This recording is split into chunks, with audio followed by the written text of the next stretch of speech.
Hallelujah. Hallelujah. मैं दरख्वास्त करती हूँ कलीसिया से कि वो अपने स्थान में खड़ी हो जाए। जिनके संग प्रॉब्लम है, जो बुजुर्ग हैं, वो बैठ के आराधना कर सकते हैं, लेकिन जो खड़े होकर आराधना कर सकते हैं, क्योंकि हम सब का राजा हमारा यीशु मसीह यहाँ पे उपस्थित है। क्योंकि उसका वचन कहता है कि जहाँ 2 या 3 उसके नाम से मौजूद होते हैं, वहाँ पे हाजिर होता है, और हम तो 2-3 से बहुत ज़्यादा हैं। तो मैं खुदावन को धन्यवाद देती हूँ, क्योंकि वो महान परमेश्वर है, वो स्तुति का परमेश्वर है। सारी चीज़ें उसी के लिए उत्पन्न हुआ है और वो हमारे मध्य में है। इसलिए हम उसको धन्यवाद देते हुए इस आराधना में आगे बढ़ेंगे। हो तेरी स्तुति और आराधना करता हूँ मैं तुझसे ये प्रार्थना।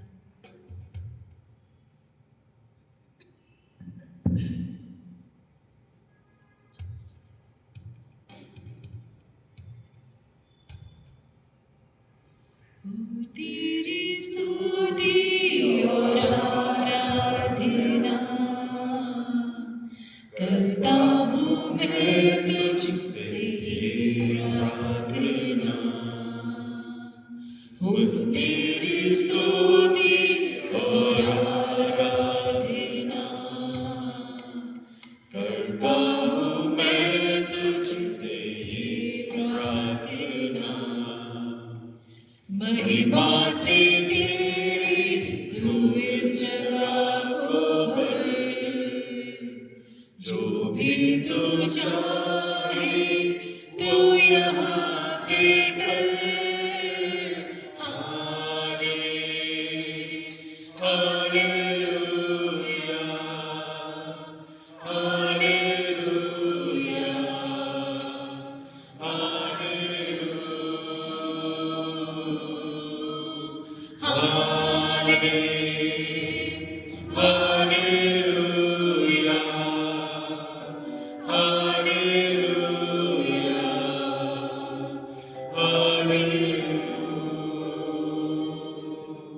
करुणा से तेरी नया दिन दिखाता है, ढाल बनकर मेरी मुझे बचाता है कैसे।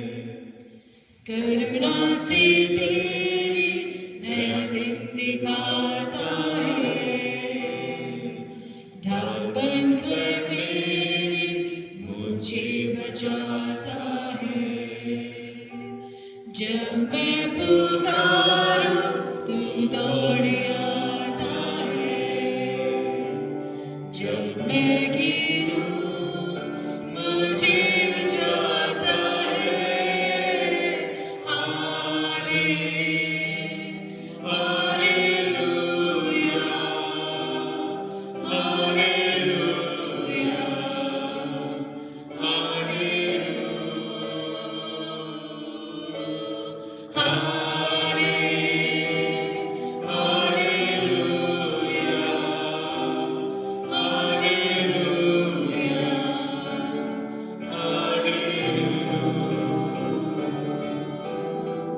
सारे जहां में तुझसा कोई नहीं,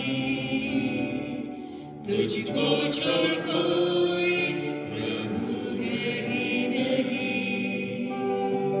सारे जहां में तुझसा कोई नहीं, तुझको छोड़ कोई प्रभु है ही नहीं। घुटने में टेकूं बस तेरे सामने, तू है मेरा प्रभु, तू मेरा पिता। हाले हालेलुया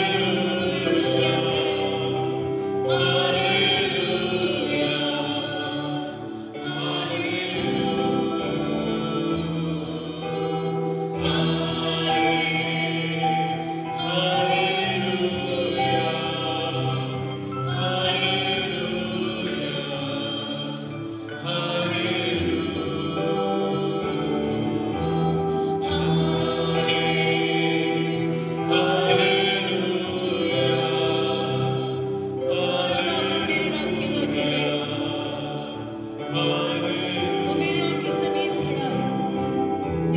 से आपसे प्यार करता है।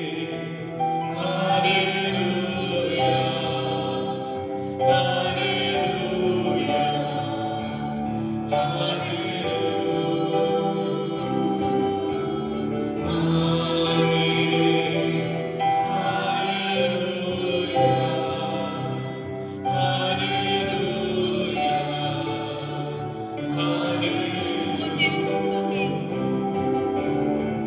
वो तेरी स्तुति और आराधना करता हूँ मैं तुझसे ही प्रार्थना। वो तेरी स्तुति और आराधना करता हूँ मैं तुझसे ही प्रार्थना। महिमा से तेरी तू इस जगह को भर, जो भी तू चाहे तू यहाँ पे कर।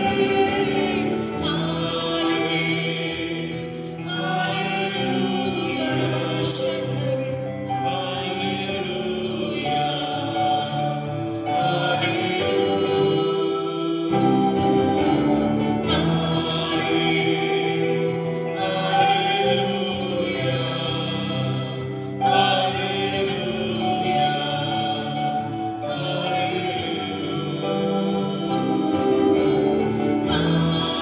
अपने हाथों को जोर के उठाओ। हम चाहे कितने भी बोझों में हो, हम चाहे कितनी भी तकलीफों में हो, हमारा यीशु हमें आसान करने वाला है।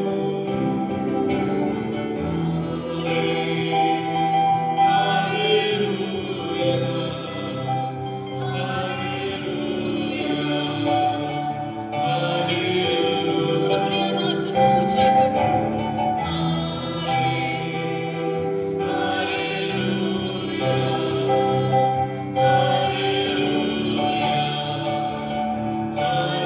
उस खुदावंद से बोले, प्रभु तुम महान है।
वो मेरा आपका खुदावंद, मुझे आपको महिमा से महिमा की हवा को लेके जाने वाला है। वो मेरा आपका जिंदा खुदावंद है। वो दुनिया में इसलिए आया ताकि मैं और आप पापों और श्रापों से बच सके। वो महान परमेश्वर, वो जीवित परमेश्वर मेरे आपके मध्य में है और आज भी उसके कान मेरे और आपकी ओर लगे हुए हैं।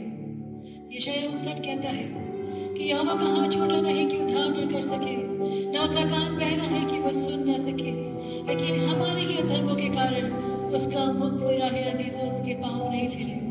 वो वहीं पे उपस्थित परमेश्वर है, लेकिन जब हम उसको अब्बा पिता कह के पुकारते हैं और जिस दिन हम अपने गुनाहों की तौबा कर लेते हैं, अपने गुनाहों को, अपने अपराधों को उसके सामने मान लेते हैं, वो मुझे और आपको गले लगाने में सक्षम परमेश्वर है। वचन कहता है पति पहला अध्याय में कि जब परमेश्वर ने आसमान की, स्वर्गों की और पृथ्वी की सृष्टि किया, उसके बाद कहता है कि पृथ्वी बेडौल और सुनसान पड़ी हुई थी और परमेश्वर का आत्मा उसके ऊपर जुम्बिश करता था। आज मेरी और आपकी जिंदगी अभी बेडौल, वीरान, सुनसान है और आज भी खुदावंद का आत्मा मेरे और आपके ऊपर जुम्बिश करता है।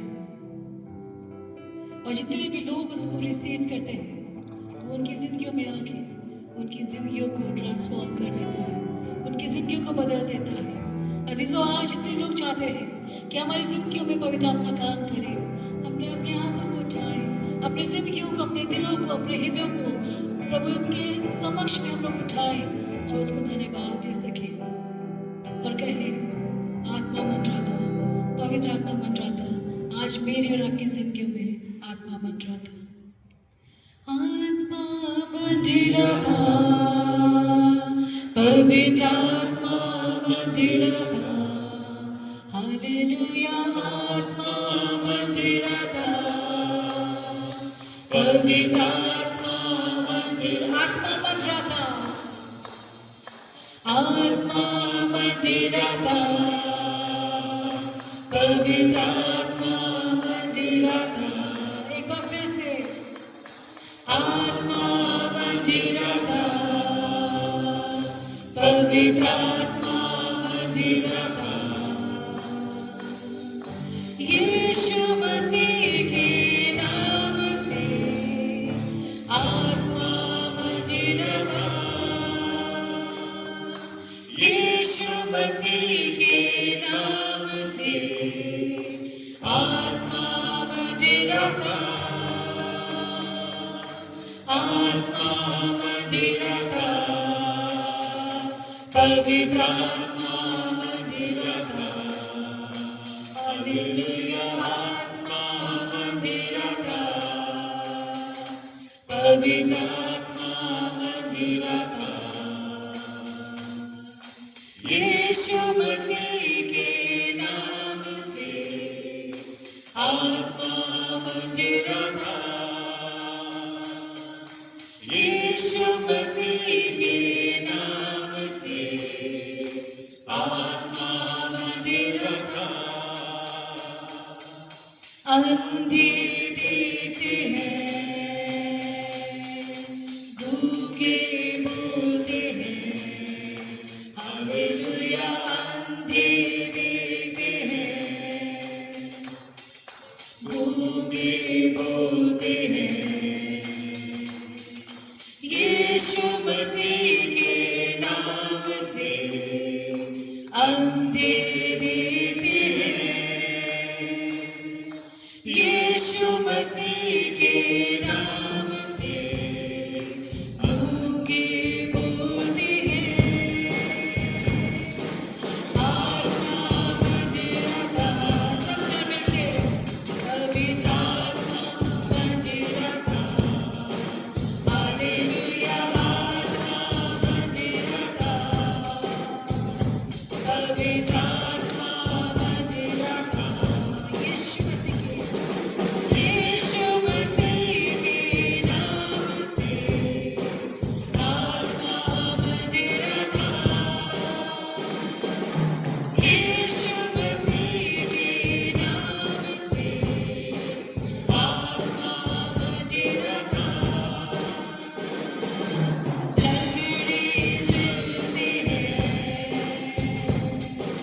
पापी क्षमा पाते हैं, हालेलुया, लंगड़े चलते हैं, पापी क्षमा पाते हैं।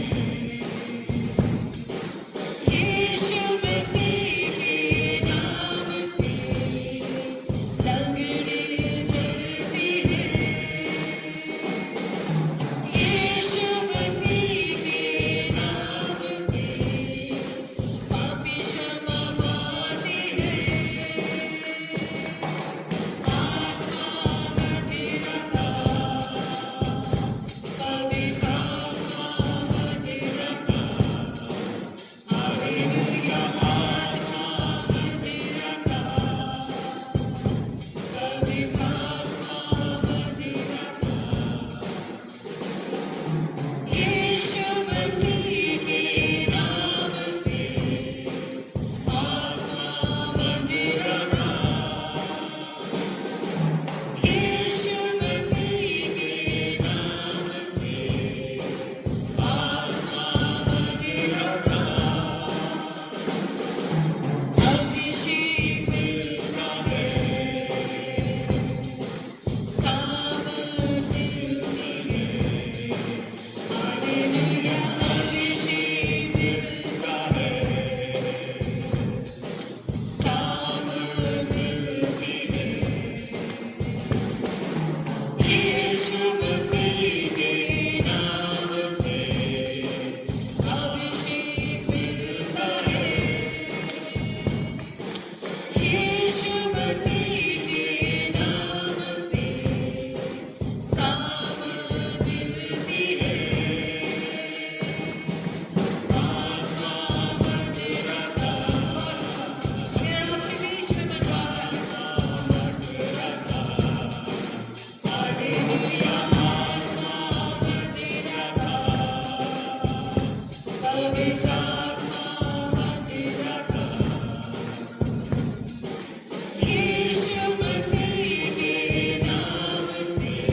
यीशु मसीह के नाम से आत्मा मंडराता, वो खुदावन मेरे आपके बीच में मन पे है और मैं रिक्वेस्ट करूँगी समीर भैया से इस प्रार्थना में हम लोग की अगुवाई करें। आंखों को बंद करेंगे, कुछ क्षण मौन रहेंगे और प्रार्थना में जाएंगे।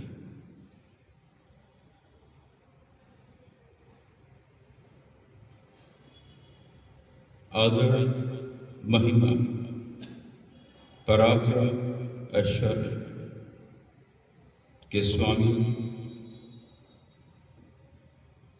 प्रभु परमेश्वर यहोवा हम आपके सम्मुख आते हैं, क्योंकि आप ही आदर, महिमा, ऐश्वर्य के योग्य एकमात्र जीवित परमेश्वर, आप ही ने सारी सृष्टि बनाई। पिता, दिल धन्यवाद से भरा हुआ है कि आपने हमें इस वर्ष का आखिरी संडे दिया। पिता, बीते सारे समय के लिए हम आपका कोटि कोटि धन्यवाद करते हैं। हमें वो आशीषें दी, वो सुरक्षाएं दी पिता, जिनके हम योग न थे, न है, न हो सकते। पर पिता यहोवा, आपने अपने अनूप अनंत प्रेम के चलते हमको ये दिया कि हम आपके पुत्र से प्रेम करें, आपसे प्रेम करें और आपकी पवित्र आत्मा की अगुवाई में अपने जीवनों को व्यतीत करें, ताकि आपके पवित्र नाम की और महिमा हो सके। और जिन कार्यों के पिता आपने हमको सृजा है, हमको अपने पास बुलाया है, हम योग रीति से उन कार्यों को कर सकें, क्योंकि पिता आपने हमको अपना कहा है। हमारे अपने हमें अपना नहीं कहते, पर यहोवा परमेश्वर, जीवित परमेश्वर, आपने हमको अपना कहा है। इससे बड़ी आशीष नहीं पिता। पिता, हम में से प्रत्येक के जीवन से आपको सदा सर्वदा महिमा ही मिले। हमारे मन, हमारी आत्मा में सच्चाई के साथ आपको धन्यवाद देती रहे। जब तक हमारा डेरा इस पृथ्वी पर है, हम आपके नाम को महिमा देते रहें, हम आपके नाम को ऊंचा उठाते रहें, हम आपके नाम के योग्य अपने जीवनों को व्यतीत करते रहें। पिता, दिल धन्यवाद से भरा है। हम में से प्रत्येक के साथ आपके दास को आपके पवित्र हाथों में सौंपते हैं। और आपका नया अभिषेक उन पे जाए, ताकि वो अभिषेक जब उन पर उतरे उससे हम सब आशीषित हों। जो वचन पिता यहोवा आपने दिया है वो आपके पुत्र पवित्र आत्मा के माध्यम से आपके पुत्र के नाम पर हम पे उतरे पिता। हम अंधकार में संसार में ज्योति के समान चल सके, इस बेस्वाद संसार में नमक के मानद बन सके। अपनी योग्यता से पिता हम अच्छे काम नहीं कर सकते, बल्कि आपके पिता आत्मा के द्वारा हम इन कामों को पूरा कर सकते हैं। पिता हम अयोग्य व्यक्तियों के साथ हमें से प्रत्येक को सामर्थ्य प्रदान करें, विश्वास योग्यता प्रदान करें, ईमानदारी प्रदान करें। हम अपनी आराधनाओं को आपके सम्मुख दीनता और नम्रता आत्मा की सच्चाई के साथ प्रस्तुत करें, और जब आपके भवन में आए मनों में दीन होकर के, क्योंकि पिता ये भवन आपने उनको दिया है, बहुत बड़ी आशीष है। हमको पासबान दिए हैं, बहुत बड़ी आशीष है। हमारी चरवाही करने के लिए लीडर दिए हैं, वरना हम भटक जाएंगे पिता। आपके वचन की रोशनी में जो हमको बताएं उन पर चलने की सामर्थ्य दीजिए। आगे के वक्त में पिता यहोवा हम जानते हैं कि आप हमारे साथ हैं। प्रभु यीशु का पवित्र लहू हमारे सरों पर सुरक्षा के लिए, पवित्र आत्मा की आग हमारे सरों पर है। हम उसका आदर करें और आपके साथ चलते रहें। इस प्रार्थना को बहुत धन्यवाद और विश्वास के साथ आपके पुत्र एक माँ जीवधार करता प्रभु के प्रभु राजाओं के राजा प्रभु यीशु के नाम मांगते हैं, सुनिए और ग्रहण कीजिए। आमीन।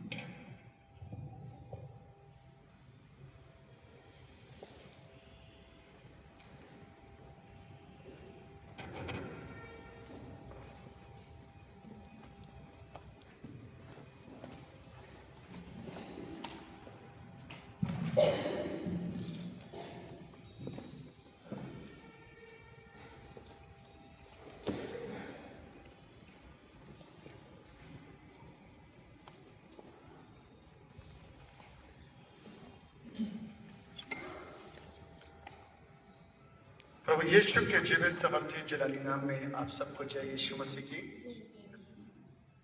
फिर से ये हमारे लिए खुशी का समय है कि हम सब परमेश्वर के भवन में आकर के उसके हमद और उसकी सताइश कर सकते हैं। इससे पहले कि हम लोग वचन में अपने ध्यानों को केंद्रित करें, अपनी आंखों को बंद करेंगे और दुआ में एक साथ शरीक होंगे। सारे आसमान जमीन के खालिक और मालिक हमारे जिंदा बाप आसमानी, हमने अति शुक्रगुजार हैं इस समय के लिए कि आपने हमको प्रभु जीवित सुलाया और जीवित उठाया। इसके लिए प्रभु आपका धन्यवाद देते हैं और अपने पवित्र हैकल में लेकर के आए ताकि पिता परमेश्वर हम यहाँ पहुंचकर यहाँ आकर आपकी सताइश कर सकें। आप हमें अपने वचन के द्वारा प्रभु शिक्षा प्रदान कीजिए ताकि प्रभु आपके कलाम से हम कलाम हो और उन बातों के ऊपर ध्यान दें जो आपके वचन के द्वारा हम सीखते हैं, उन बातों के ऊपर नहीं जो संसार हमको अपनी रीतियों पर सिखाता और चलाता है। आप दया करिए ताकि हमारी बुद्धि खुल जाए और हम आपके वचन के आईने से प्यारे पिता परमेश्वर अपनी जिंदगी की आत्मिकता को चेक कर सकें कि आज हमारे जीवन के अंदर किस तरीके की जरूरत और कौन से परिवर्तन लाने की आवश्यकता है ताकि हम आनंदित और आशीषित किए जा सके। धन्यवाद प्यारे पिता, आपने हमारी प्रार्थना को सुना, यीशु मसीह के नाम से मांगते हैं, आमीन। जमात मेहरबानी से अपने स्थानों पर बैठ जाए।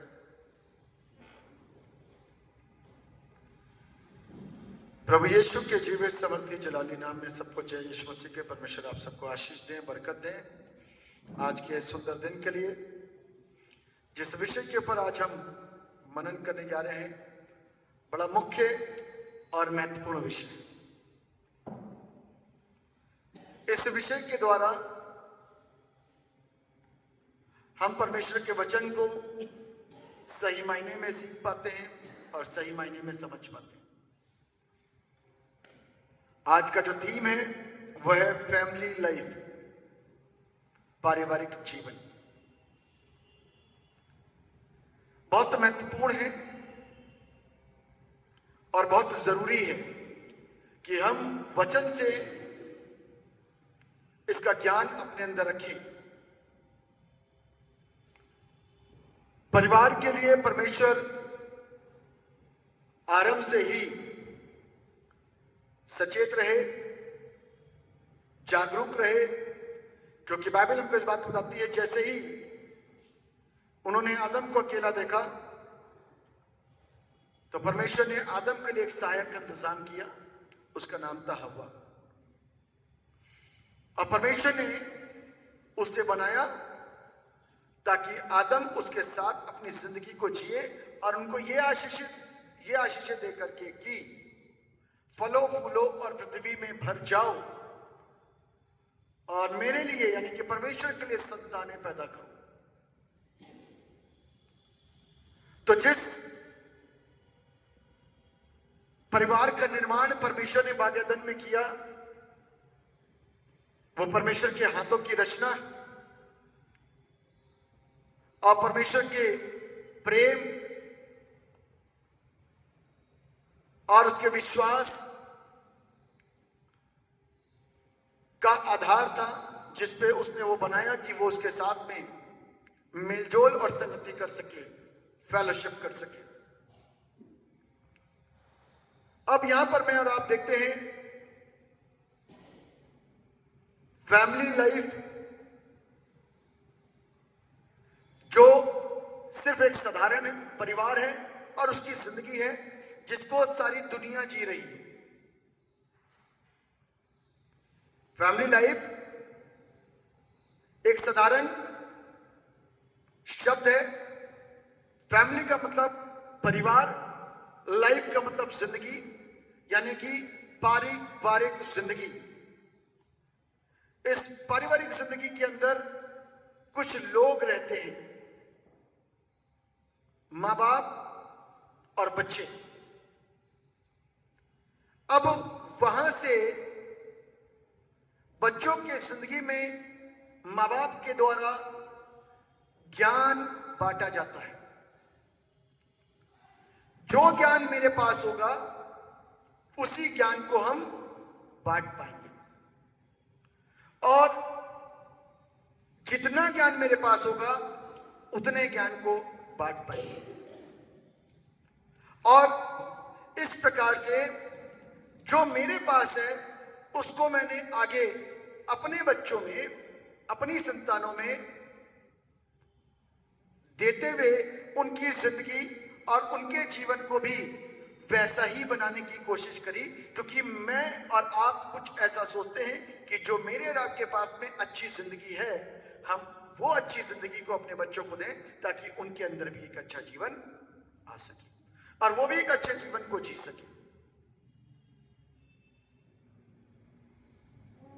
लेकिन हम इस बात को जानते हैं कि मेरे और आपके पास में जो जिंदगी है, जिसको मैं और आप अच्छा समझते हैं, उसके लिए बाइबल हमको इस बात को सिखाती है कि उस जीवन के अंदर कहीं ना कहीं कुछ गुनाह, कुछ पाप वास करता है,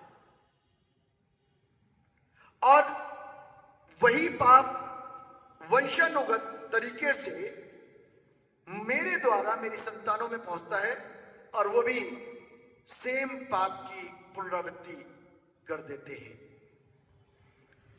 उसी पाप से आजाद करने के लिए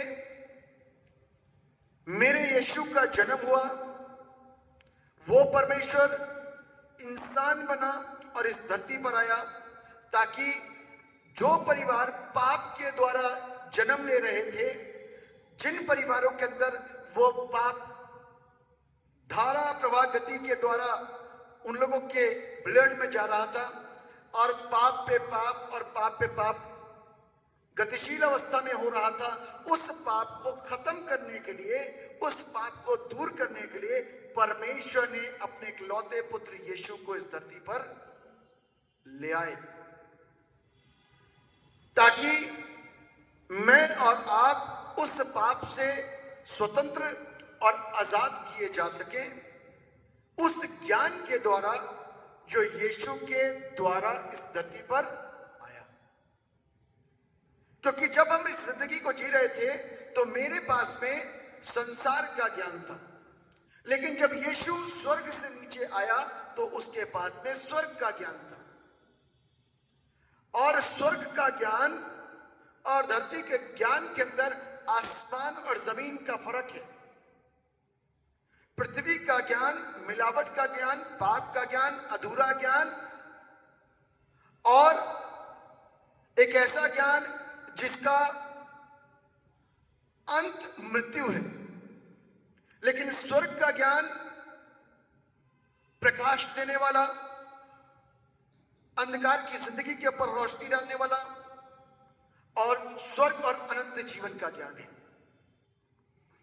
जो ज्ञान मुझको मिल जाने के बाद में मेरे उस संसारिक ज्ञान के ऊपर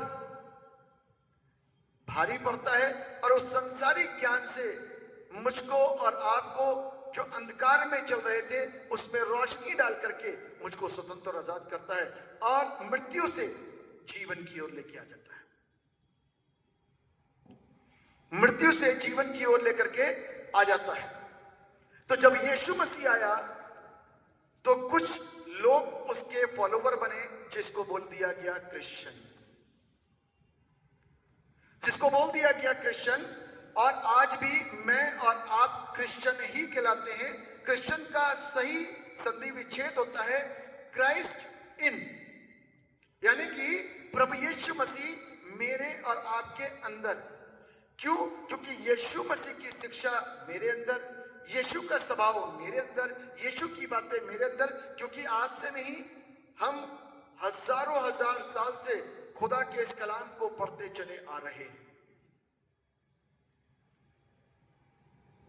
हमने किस तरीके से पढ़ा, किस तरीके से इसको समझा, किस तरीके से सीखा और किस तरीके से अपनी संतानों को सिखाया, वो डिपेंड करता है। बड़ा इंपॉर्टेंट है कि मैं और आप परमेश्वर के वचन को आज के इस युग में, कैसा युग है? पाप, भ्रष्टाचार, झगड़े, फूट, विधर्म, लीला कीड़ा, व्यभिचार, छल, धोखा, मरी, नशा, खून, टोना टोटका, बुराइयों में रहना, राजनीति, गलत चीजों को सराहना और गलत चीजों की ओर आगे बढ़ाना, ये पाप का, ये पूरा पाप है। और इस पाप के बीच में मैं और आप रह रहे हैं। इस पापी संसार के अंदर मैं और आप क्या कर रहे हैं? जीवन को जी रहे हैं, जबकि मेरे और आपके पास में एक जीवित कलाम साथ में पाया जाता है, वो है पवित्र बाइबल।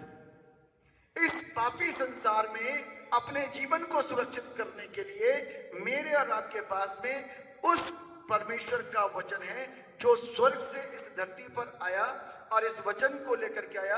और इस वचन के अंदर स्वर्ग की बातें और इस वचन के अंदर परमेश्वर की मर्जी और इस वचन के अंदर वो मार्गदर्शन है, वो मार्ग है जिस पे चलने के लिए प्रभु यीशु मसीह मुझको और आपको सिखाते हैं। इसीलिए ये वचन मेरे और आपके लिए महत्वपूर्ण और जरूरी है।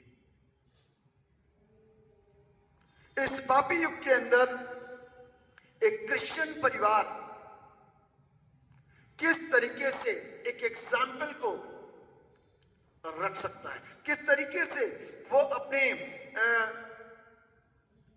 आदर्श को अपनी संतानों के बीच में और समाज के बीच में और पूरे परिवार के बीच में कैसे रख सकता है।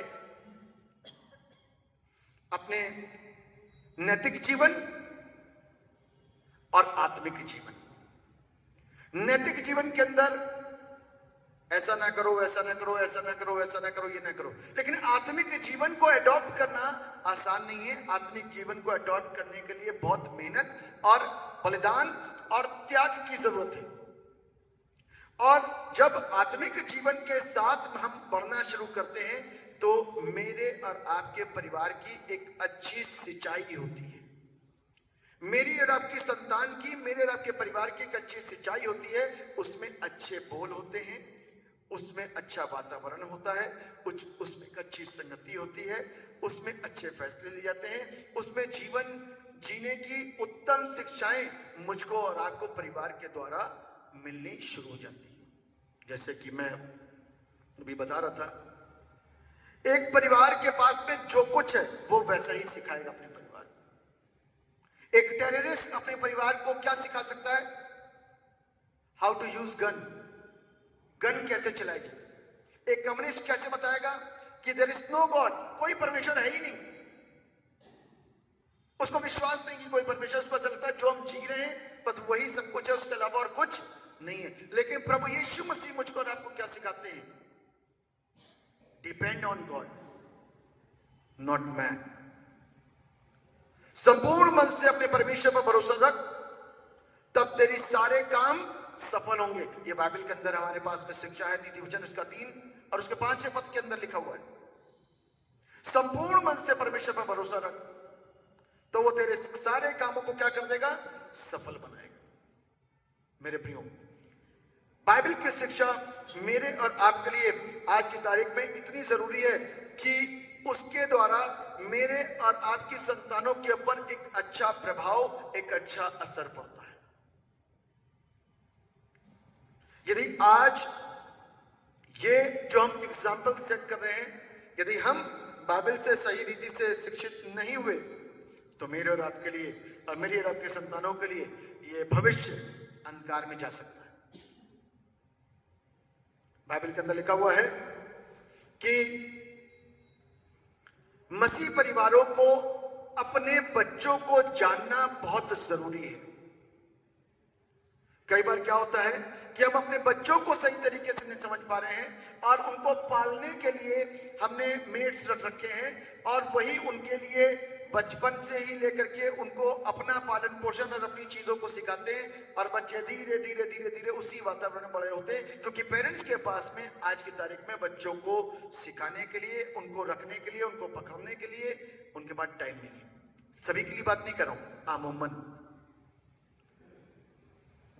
सभी की बात नहीं कर रहा हूं, लेकिन आमूमन हमको अपने बच्चों को वक्त देने की जरूरत है, अपने बच्चों को टाइम देने की जरूरत है, अपने बच्चों को समझने की जरूरत है, उनकी बातों को सुनने की जरूरत है, उनकी इच्छाओं को जानने की जरूरत है, उनकी चाहत को समझने की जरूरत है, उनके टैलेंट को समझने की जरूरत है कि उनके अंदर कौन सी खूबियां हैं, ताकि हम उनकी खूबियों को जानते हुए उनको उस मार्ग पर चलाने के लिए आगे प्रेक्षित करें, ताकि वो उस मार्ग पर सही दिशा में सही रीति से चल सके। आपको याद होगा कि नूह के बच्चे, नूह के परिवार को परमेश्वर ने बचाया, बाकी सारा परिवार क्या हो गया था? नाश। क्योंकि परमेश्वर पाप को पसंद नहीं करता और कोई भी उसके लिए ऐसा नहीं कि वो कितना भी एजुकेटेड हो, कितना भी सुंदर हो, कितना भी ज्ञानवान हो, कितना भी पैसे वाला हो, यदि वो पापी है ना, तो परमेश्वर की दृष्टि में वो पापी ही है। धनवान परमेश्वर के राज में प्रवेश नहीं कर पा रहा क्योंकि वो पापी था, पैसा बहुत था, शान और शौकत बहुत थी, क्योंकि वो पापी था इसलिए परमेश्वर के राज में प्रवेश ना कर सका।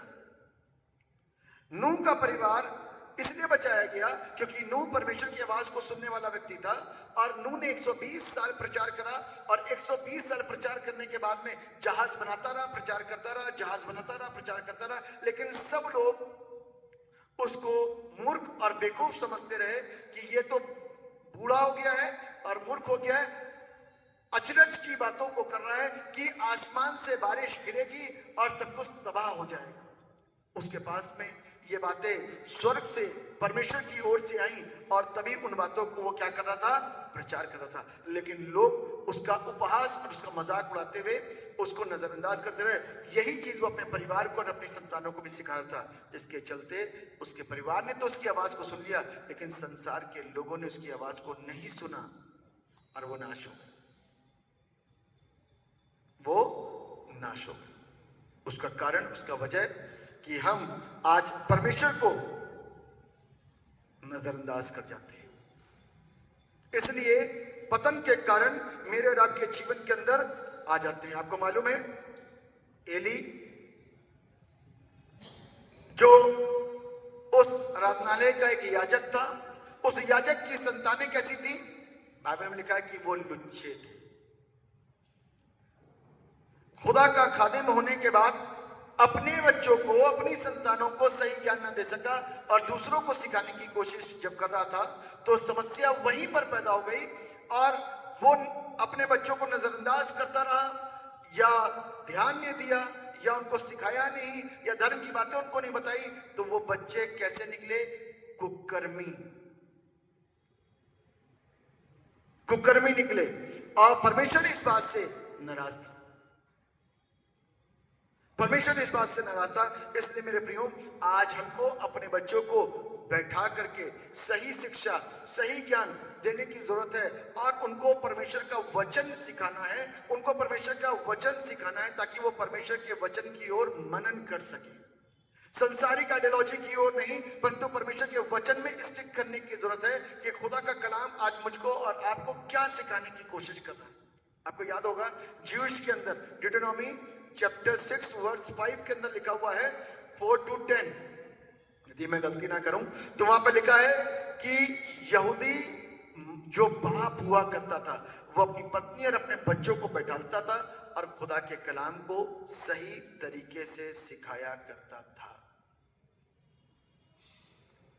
ये नियम था कि अपने बच्चों को वचन सिखाना। आज की तारीख में मैं देखता हूं कि अभाव पाया जाता है परमेश्वर के वचन का, प्रार्थना का, और इसीलिए दुष्ट आत्माएं घरों के अंदर कब्जा बनाती हैं।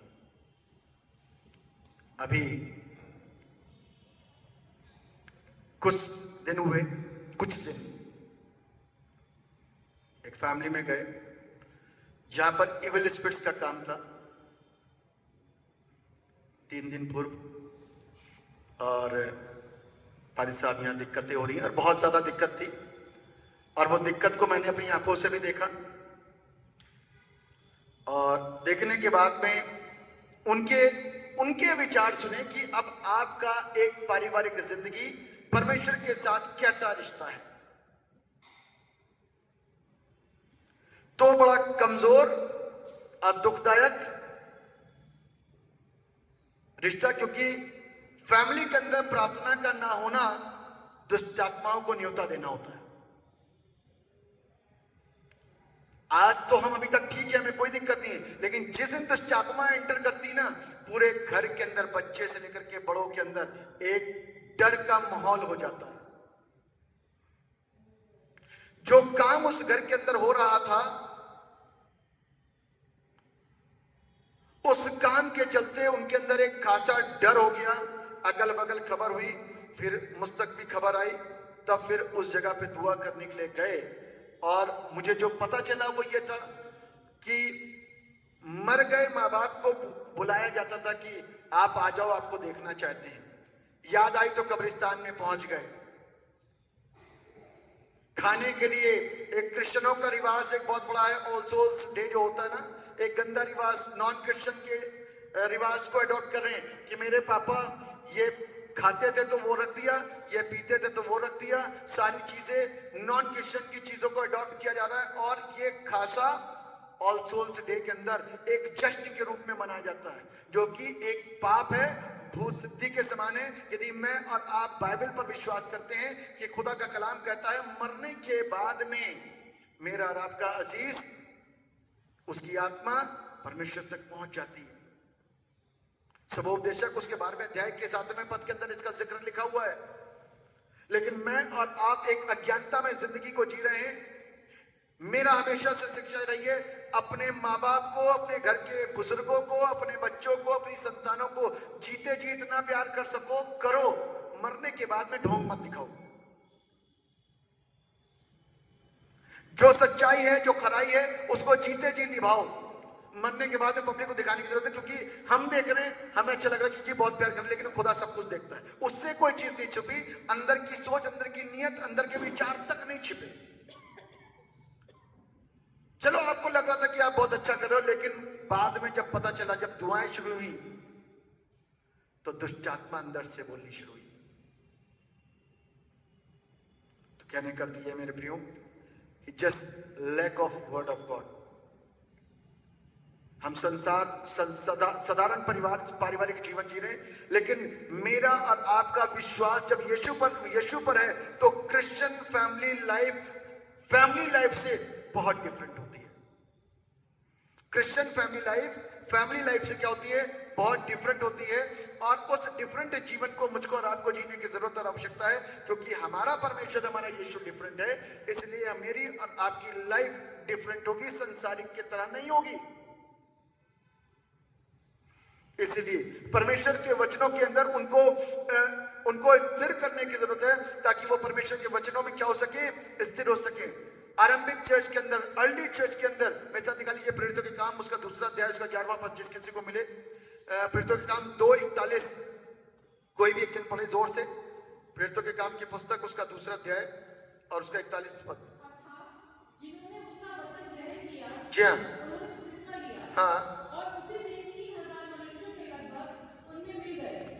जी हाँ, जितनों ने उस पर विश्वास किया, जितनों ने उसके वचन को सुना, उन लोगों ने बपतिस्मा लिया। लगभग 3000 लोग उसमें जुड़ गए।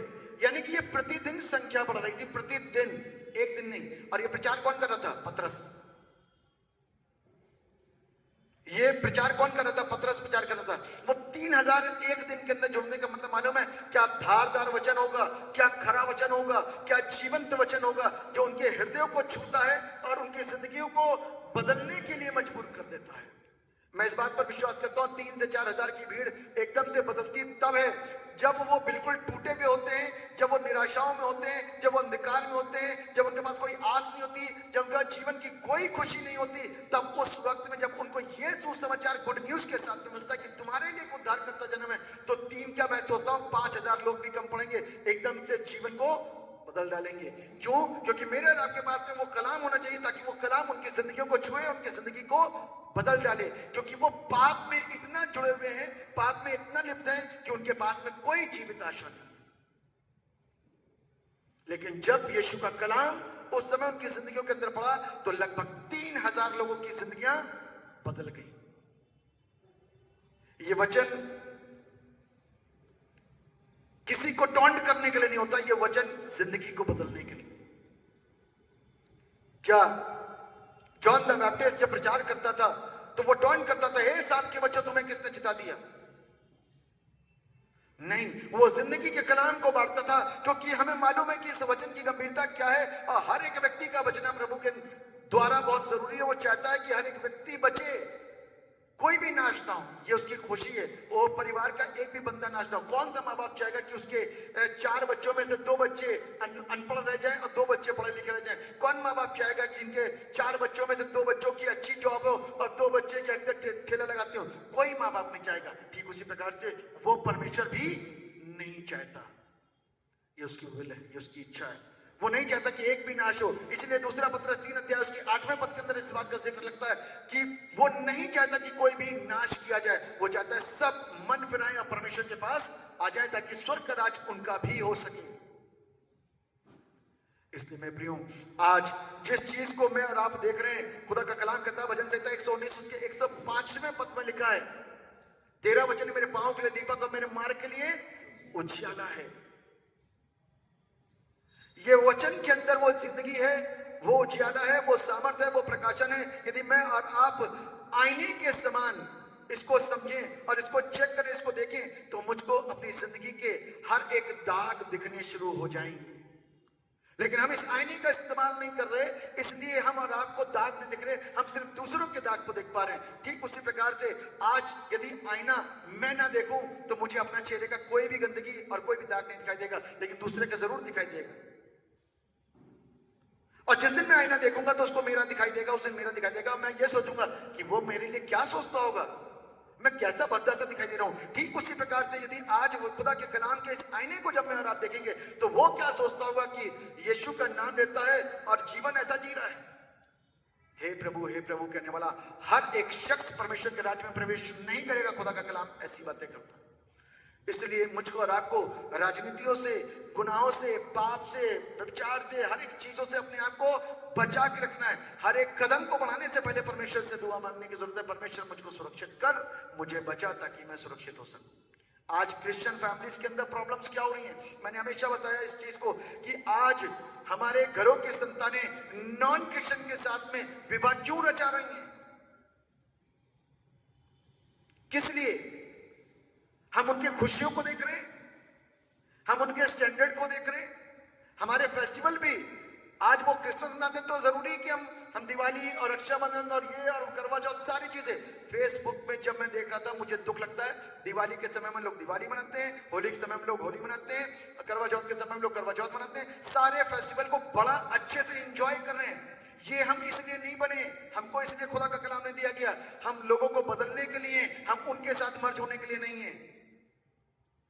मर्ज हमको उनको सच्चाई में करना है ताकि वो सत्य में आ सके, वो उस ज्योति को देख सके। वो अंधकार में है, हम ज्योति में, ज्योति वाले अंधकार में नहीं जाएंगे। यदि ज्योति वालों को अंधकार में जाना है तो बिल्कुल जा करके उनकी जिंदगी को बदल करके यहां लेकर के आए।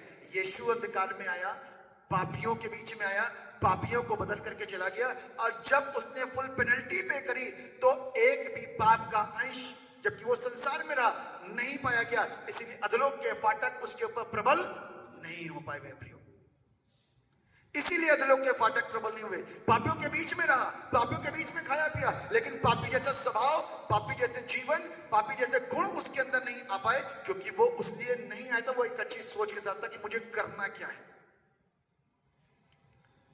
इसलिए मैं प्रियो, आज जिंदगी को सोचना है कि हम अपनी ढील को जो अपने बच्चों को दिए जा रहे हैं, वो ढील कहीं ऐसा ना हो भविष्य का नुकसान बन जाए। कहीं ऐसा ना हो कि वो भविष्य का नुकसान बन जाए, फिर मुझको और आपको जिंदगी पर रोना पड़े। मैं हमेशा कहता हूं कि लोग कहते हैं भाई साहब आप फिर आप अन्य जातियों के बीच में प्रचार की बातें करते हैं। बिल्कुल, अन्य जातियों को सबको प्रचार करो और उनको प्रभु में लेकर के आओ, उसके साथ रिश्ते जोड़ो, तब अच्छा है। और उनके साथ रिश्ते जोड़ने के बाद में शादी हो गई, एक अपने तरीके से कहता है कि हम अपने तरीके से बनाएंगे अपने फेस्टिवल को, क्रिश्चियन कहता है हम अपने तरीके से बनाएंगे, बच्चा किस तरीके से बनाएगा, आखिर में उसकी शादी कहां होगी। जनरेशन और नस्लें आपने और हमने अपने उन गलत सोचों और विचारों और डिसीजन के चलते बदल के रख दी। हमारी नस्लों के ऊपर फर्क आएगा। वो मां खींचेगी अपनी तरफ, बाप खींचेगा अपनी तरफ, बच्चा क्या दो भागों में बटेगा। ये खुदा का कलाम है। आज क्रिश्चियन फैमिली लाइफ के ऊपर मंथन करने की जरूरत है, ध्यान देने की जरूरत है कि हम अपने प्रार्थना के जीवन को अच्छा मजबूत करें और बच्चों को वो सिखाएं जिस पर उनको चलने की जरूरत है। बच्चा बचपन में नहीं सीख पाएगा कि उसको क्या करना है क्या नहीं करना है। हम लोग बपतिस्मा तो करवा देते हैं बचपन के अंदर, लेकिन अपने वायदों के प्रति पाबंद नहीं रह पाते। वायदे तो कितने बड़े होते हैं कि हर संडे चर्च लाएंगे, दुआ करना सिखाएंगे, फैमिली प्रेयर में बैठाएंगे, ऐसा करेंगे वैसा करेंगे, सब कुछ करेंगे, लेकिन क्या हो गए, भूल गए। और बच्चा जैसे जैसे बड़ा हो रहा है ना, वो नासमझी के दौर में है। संसार की सारी चीजें उसके दिमाग के अंदर है, परमेश्वर का वचन उसके पास नहीं है। इसलिए प्रार्थना करने बोलो तो थर थर पैर कांप जाते हैं। बाइबल पढ़ने के लिए बोलो तो संसार की सब वस्तुएं, सारी किताबें पढ़ ली जाएंगी, लेकिन बाइबल पढ़ते समय उनको वो उस तरीके से जैसे पढ़ना चाहिए नहीं पढ़ सकते। क्यों? क्योंकि प्रॉब्लम है, उनकी नींव मजबूत नहीं हुई है। बपतिस्मा करा लेना, प्रभु भोज में शरीक करा लेना बड़ी बातें नहीं है कि हम 12 साल 10 साल 8 साल की उम्र में उनको प्रभु भोज दिलाने के लिए लिया है। ये गलत शिक्षाएं हैं जो परिवार की ओर से दी जा रही हैं, क्योंकि कंफर्मेशन का मतलब ये है बच्चा कंफर्म करेगा अपने बैप्टिज्म को। माँ बाप लेकर के नहीं आएंगे बच्चे को कि माँ बाप लेकर के आ रहे हैं कि हमारा 12 साल का बच्चा, उसको कंफर्म कर दिया जाए। आप रीतियों में डाल करके सिर्फ प्रभु भोज दिलाने की कोशिश कर रहे हो, उसके अंदर प्रभु को लाने की कोशिश नहीं कर रहे। उसको मालूम ही नहीं प्रभु कौन है, उसका क्रूसिफिक्शन उसको नहीं मालूम है, उसका जन्म उसको सही से नहीं मालूम है, शिक्षाएं नहीं मालूम है, बाइबल का ज्ञान नहीं मालूम है, इवन बाइबल खोलना तक नहीं मालूम है लोगों को। सीधी सी बात है। आप सीक्वेंस में बाइबल खुलवाइए बच्चों से, नहीं खोल सकते। बहुत रेयर जिनके जीवन के अंदर शिक्षाएं दी गई हैं वही बाइबल खोल सकता है, वरना बाइबल को भी बोल दिया जाए हागे नबी की पुस्तक कहां लिखी है, बड़ा मुश्किल हो जाएगा बताना। सपन्या नबी की पुस्तक कहां लिखी है, बड़ा मुश्किल हो जाएगा। ओल्ड टेस्टामेंट को न्यू टेस्टामेंट में ढूंढते हैं, न्यू टेस्टामेंट को ओल्ड टेस्टामेंट में ढूंढते हैं। कमी इसलिए क्योंकि आज भी हम परमेश्वर के वचन के साथ में दृढ़ और मजबूत नहीं है। इसलिए मेरे प्रियो, समस्याएं मेरे और आपकी जिंदगी के अंदर आ रही है। हम ना टेस्ट करे हैं और ना टेस्ट करवा रहे हैं। ये दुख की बात है। मेरे प्रियो, फैमिली लाइफ बहुत इंपॉर्टेंट होती है अपने बच्चों को सही नर्चर देने के लिए। और क्रिश्चियन फैमिली लाइफ वो परमेश्वर के वचन पर आधारित है। यदि ये नहीं है ना, तो समझ लीजिएगा हमारा मार्ग भंग हो जाएगा। यदि वो भंग हो गया तो आंसू से हमको रोना पड़ेगा। इसलिए मुझको और आपको यह सीखने की जरूरत है कि आज मैं और आप अपनी जिम्मेदारियों को किस तरीके से निभा रहे हैं। जब यीशु मसीह आराधनालय में आया अपने माँ बाप के साथ में, तो माँ बाप जब इबादत हो गई तो माँ बाप लौट गए। एक दिन का सफर कर चुके थे, लौट करके देखा बालक यीशु नहीं है। लौट करके फिर आए आराधनालय में और आराधनालय में यीशु मसीह को पाया और कहा कि तुम मुझे इस तरीके से क्यों सताते हो? तो उसने क्या बोला? क्या आपको मालूम नहीं कि मुझे परमेश्वर के घर में रहना अवश्य है? आज वो शिक्षा है जो वो वहां से दे रहा है कि हमको परमेश्वर के भवन में रहना और परमेश्वर के वचन में बने रहना कितना जरूरी है, क्योंकि इससे हम अपनी जिंदगी जीते हैं। हर काम, हर फैसला इसी के द्वारा है। यदि आज वचन मेरे जीवन के अंदर है मेरे प्रियो, तो मेरी जिंदगी सफल हो जाएगी। यदि मेरे जीवन के अंदर परमेश्वर का वचन नहीं है तो ये अफसोस के साथ जिंदगी जीनी पड़ेगी और इस संसार में भी दुख होगा और इस संसार के बाद भी दुख होगा।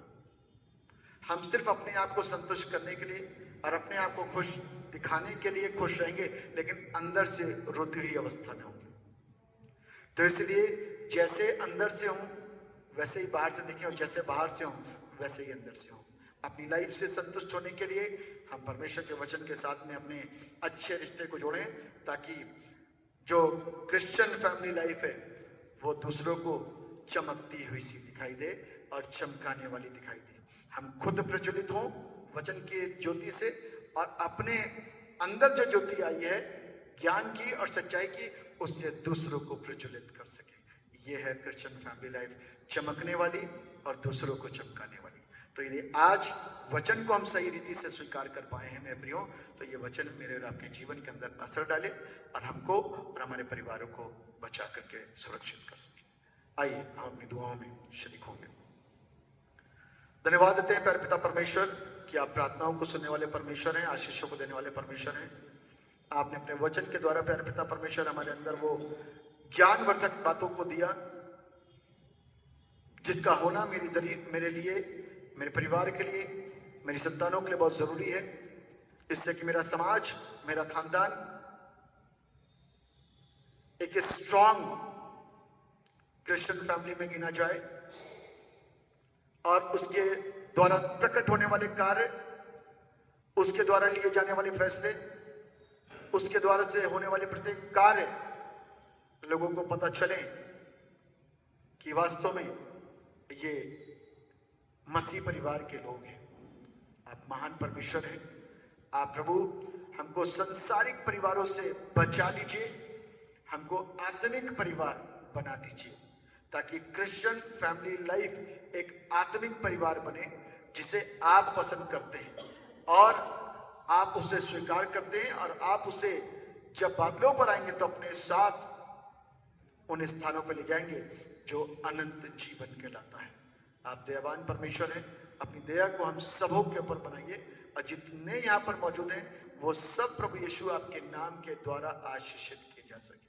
धन्यवाद प्यारे पिता इस बात के लिए कि आपने हमारी प्रार्थनाओं को सुन लिया। सारा आदर महिमा गौरव आपको देते हैं।